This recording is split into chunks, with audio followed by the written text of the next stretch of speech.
कार्यक्रम के प्रायोजक हैं श्री मदन भाई रेखाबेन हुमड़, रूपेन प्राची हुमड़, अनगवीर आर्शवीर हुमड़, रिक्ता विशाल सेठी, आरिका अर्जुन सेठी। एक घर में कई कई बाई होती है और उस घर की जो बाई होती ना मुख्य, उन बाइयों के चक्कर में एक दिन कोई बाई ना आए तो हकीकत में बाई बन जाती है। क्या उसे लगता है कि बाप रे बाप, घर में जीना कितना कठिन काम है। पूरा घर बिखर जाता है, पूरा घर फैल जाता है, उसके हाथ पैर फूल जाते हैं क्योंकि आज बर्तन वाली नहीं आई। तो बर्तन सुबह से शाम तक बार बार घर की मालकिन का मुंह देखते हैं कि प्लीज मान दो। मालकिन मैं थोड़ी मानूंगी, शाम को मानेगी। झाड़ू लगा दो, मैं थोड़ी लगाऊंगी। घर भिनकता रहता है। साथी, हम मालिक रहे कहां? हम तो गुलामों के गुलाम हो गए, दासों के दास हो गए। अब हमारे सुख चैन को छीनने के लिए एक बाई का फोन पर्याप्त होता है। उसका फोन आ जाए, भाभी जी आज मैं नहीं आऊंगी, गया तुम्हारा सुख चैन खत्म। अब तुम्हारा किसी भी काम में मन लगने वाला, क्योंकि उसका फोन आ गया, भाभी जी बोलो ना, बस। तो अब मैं पूछता हूं, मालकिन तुम हो या वो, उसने तुम्हारा सुख चैन खत्म कर दिया। हम ऐसे हो चुके हैं। मैंने अपनी आंखों से अपनी माँ को सुबह 4 बजे उठ करके रात को 8 बजे तक काम करते देखा है। गजब मेहनती थी मेरी माँ, बहुत ज्यादा मेहनती थी। 4 बजे उठ करके सबसे पहला काम 1 किलो गेहूं पीसती थी चक्की में। 1 किलो गेहूं पीसती थी। हाँ, चक्की थी बराबर सीढ़ी के ऊपर कोने में वहां रखी थी। 1 किलो गेहूं पीस लेती थी सुबह उठ करके, और पूरा घर सोया रहता था और हम सोए रहते थे। और वो पूरा भक्तांबर हमको सुना देती थी। भक्तामरा प्रणत मौलि मणि प्रभाणा मुद्योते कम दलित पाप तमो वितानम सम्यक प्रणम्य जिन पात योगम योगादा बालम वनम भव जले पतताम। पूरा भक्तांबर मेरे पिताजी से लेकर के मुझ गुड्डू तक सब लोग सोए सोए लेटे लेटे पूरा भक्तांबर सुन लेते थे। और हमारी माता राम के द्वारा गेहूं पिस जाता था। और पिसता ही नहीं था, वो आटा भक्तांबर के मंत्रों से अभिमंत्रित हो जाता था। तभी जाकर के उसे खाने वाला कोई गुड्डू, कोई विवेक कुमार आज प्रज्ञा सागर बन करके तुम्हारे सामने बैठा। मैं विचार करता हूं, अब कौन है ऐसी मां जो सुबह उठ करके हाथ की चक्की तो छोड़ो, उस घर की इलेक्ट्रॉनिक चक्की में भी पीसने में पसीना आता है।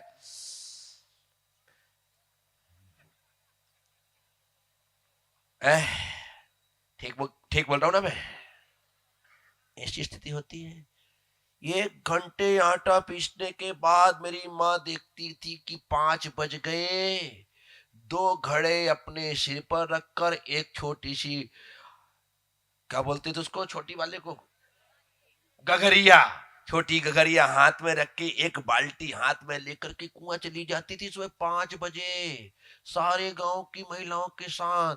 मैंने देखा है अपनी माँ को। कोई मैं बाबा आदम के जमाने का नहीं हूं। अभी मेरी उम्र सिर्फ 54 साल है और 13 साल में घर में रहा तो समझ जाओ, मैंने 40 साल पहले, 45 साल पहले अपनी माँ को देखा। कुएं में जाती थी, पानी खुद खींचती थी, पानी भर करके 2 घड़े सिर में, एक गगरिया हाथ में और एक पानी की बाल्टी, और चली माता रामियों। घर ला करके पानी को रखने के बाद सीधे चूल्हा जलाती थी। क्या जलाती थी? गैस ऐस तो देखी नहीं है। आजकल तो घर में भी गैस और पेट में भी गैस। हर जगह से लीक ही होती रहती है।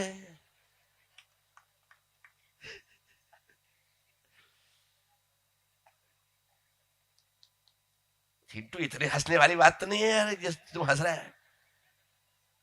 होती लीक तो होती है, मैं क्या कर सकता हूं। हम मटर खाओगे तो पटर पटर करोगी ना। ये सीजन ही मटर और छोड़ का है। अब लोग जरूरत से ज्यादा खा लेते और उसके बाद पूरा माहौल बिगाड़ देते और फिर बोलते मेरे तो बिगाड़ा ही नहीं। तो पहले ये चलता नहीं था। पहले चूल्हा फूकती थी मेरी माँ, और चूल्हा फूकने का सबसे बड़ा फायदा ये होता था कि चूल्हा फूकने से धुआं निकलता है, और धुआं निकलता तो आंख में लगता है, और आंख में लगने से लगातार आंसू बहते हैं। इस कारण से आंख के जो रोग होते हैं वो चूल्हा फूकने से ही खत्म हो जाते हैं। आंख में कोई रोग ही नहीं होते हैं, बराबर तरीके से आंखें स्वस्थ बनी रहती हैं। चूल्हा जलता था और माता राम चाय बनाती थी। यहाँ पर गाय लगाने वाला दूध दे करके जाता था। उस समय चाय चालू हो गई थी ना, ऐसा नहीं कि चाय नहीं चलती, चाय चालू हो गई थी। मेरे पिताजी इतना बड़ा पंजाबी गिलास भर के चाय पीते थे, और हम लोगों को चाय नहीं पीने देते थे कि नहीं गुड्डा, चाय पीने से काले होते, चाय नहीं पीने का। यही कहा जाता था, चाय पीने से काले होते। चाय तो कौन काला होने के चाय पिए? तो हमने कहा नहीं पीना साहब चाय, कम से कम गोरे तो रहेंगे। और नहीं पी तो देखो आज भी गोरे।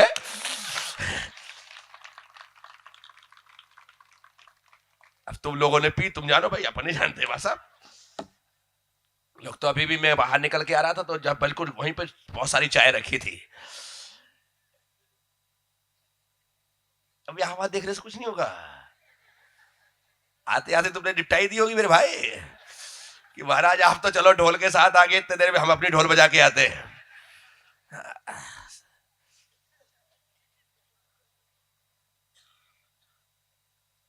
अब आप कहोगे आप क्या क्या देख लेते हो, अब मैं क्या करूं, मुझे दिख जाता है। तो सुबह से चूल्हा फूक करके चाय बनाना, दूध गर्म करना, सारे काम करना, यानी कि मुझे लगता ही नहीं कुछ ने जिंदगी में कभी आराम किया। हमेशा काम करती रही। ये करने के बाद चाय बन गई, सब हो गया, फटाफट झाड़ू लगा ले, सब कुछ कर दे, सारा काम कर दे, फिर सब खाने की तैयारी कर ले, दुनिया के सारे काम कर ले। ये करने के पश्चात फिर बर्तन धो ले, बर्तन धोने के बाद कपड़े धो ले, कपड़े धोने के बाद उन्हें सुखा दे, उन्हें उठा ले। पूरा दिन निकल गया। शाम का खाना बनाने बैठ गई, शाम का खाना बनाया, सबको खिला पिला दिया, फिर समेट दिया, फिर बर्तन मान दिए, वो हो गया। और सुबह थोड़ा सा समय निकाल करके मंदिर चली जाती थी, दर्शन कर जाती थी, और शाम को स्वाध्याय सुनने नियम से जाती थी। शाम का मंदिर में स्वाध्याय होता था, बीर दादा के मंदिर में, वहां स्वाध्याय सुन के आती थी। और सुन करके आने के बाद जो सुन करके आती थी वो कहानी मुझे जरूर सुनाती थी, जरूर। ये नियम में था, रोज पुराण सुन के आना, कहानी सुन करके आना, और आकर के मुझे उसके पास ही सोता था, मुझे सुनाती थी। ऐसी थी मेरी मां। तुम्हारी की तुम जानो क्या साथियों, ये संस्कारों का रोपण जो है वह जन्म से ही किया जाता है। तब जाकर के व्यक्ति अपने जीवन में उन संस्कारों को साकार होता हुआ देखता है, अपने जीवन में उन संस्कारों को फलता फूलता हुआ देखता है। तो मैं आप सबसे कह रहा हूं, आप में और मुझ में कोई अंतर नहीं है। आकार में हम दोनों एक से हैं, आकार में, संस्कार में अलग अलग है, संस्कार में अलग अलग। आकार तो एक सही, मेरे दो पैर, आपके दो पैर, मेरे दो हाथ, आपके दो हाथ, मेरा पेट, आपका पेट, मेरी पीठ, आपकी पीठ, मेरा मुंह, आपका मुंह, मेरी आंख, आपकी आंख, मेरे कान, आपके कान। बोलो ना हाँ। मैं आंख से देखता हूं, आप। मैं नाक से सूंघता हूं, आप। मैं मुंह से खाता हूं, आप। मैं कान से सुनता हूं, आप। सब कुछ जो कहते हो है ना, आकार में प्रकार में हम एक से हैं, लेकिन संस्कार में इतना अंतर है कि मैं यहां उच्चासन पर विराजमान हूं और आप नीचे बैठ करके मुझे श्रवण कर रहे हैं, हाथ जोड़ करके प्रणाम कर रहे हैं। ये संस्कारों का परिणाम है। मेरे संस्कारों ने मुझे आचार्य के पद तक पहुंचाया, इस सिंहासन तक पहुंचाया। इनके संस्कारों ने इन्हें मेरे साथ बैठने के योग्य बनाया और आपके संस्कारों ने कम से कम देव शास्त्र गुरु के समक्ष बैठने की योग्यता प्रदान की है। इतने तो हमारे भीतर संस्कार है कि हम सुबह उठ करके भगवान जिनेंद्र के चरणों में जाकर के उनकी सेवा कर सकते हैं, उनका अभिषेक कर सकते हैं, उन्हें प्रणाम कर सकते हैं, उनका स्पर्श कर सकते हैं। इतनी योग्यता तो देव शास्त्र गुरु के साथ उठने बैठने की वजह से आई कि नहीं आई? कितने लोग केकड़ी में अभिषेक करते हैं। मैंने तो अभी सिर्फ नेमिनाथ मंदिर में देखा है। यदि वृषभदेव मंदिर में, आदिनाथ मंदिर में, चैत्यालय में, गांव के वो दोनों पुराने मंदिरों में, सब जगह यदि देखा जाए और यदि एक लिस्ट तैयार की जाए तो मेरी ख्याल से केकड़ी में कम से कम 300-400 लोग प्रतिदिन अभिषेक करने वाले होंगे। कितने होंगे? कितने होंगे?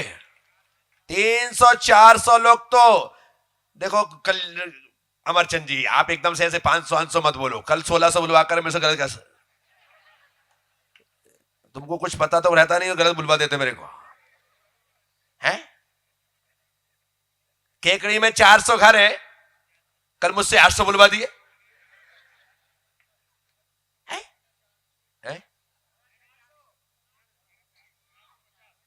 450 और बढ़ा लेते हैं। मान लो भैया, क्या फायदा झगड़ा बोल लेने से, अभी 3-4 दिन और रहना है, कल से नहीं तो हे स्वामी बोलेगा ही नहीं। क्या यहां पर जितने लोग बैठे ना, एक बार मैं चाहता हूं कि आप हाथ उठाओ। कितने लोग रोज अभिषेक करते हैं? फोटो लेना भाई इनकी अच्छे से, बहुत बढ़िया। देखो तो सही आप, स्वामी जी देखो एक बार, चश्मा लगा के देखो। महाराज जी देखना, यानी कि इतने सारे लोग, नहीं करने वालों की संख्या कम है और करने वालों की संख्या ज्यादा है। जोरदार तालियां केकड़ी वालों के सम्मान में। मैं कोटा वालों से, इंदौर वालों से, चाकसू वालों से, जयपुर वालों से, बाहर वालों से कहूंगा, केकड़ी वालों के सम्मान में कम से कम 30 सेकंड ताली बजनी चाहिए।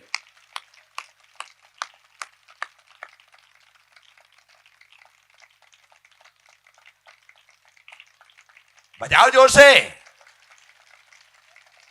महिला तुम बजाओ, तुम्हारे पति करते हैं, तुम्हारे बहन भाई करता है, तुम्हारे पिताजी करते हैं, तुम्हारे दादाजी करते हैं, तुम्हारा बेटा करता है, बजाओ।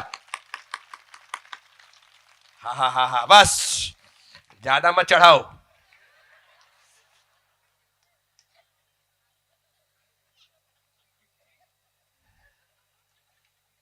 ये सामान्य बात नहीं है। इतने सारे लोग प्रतिदिन अभिषेक करते हैं। सर्दी की सुबह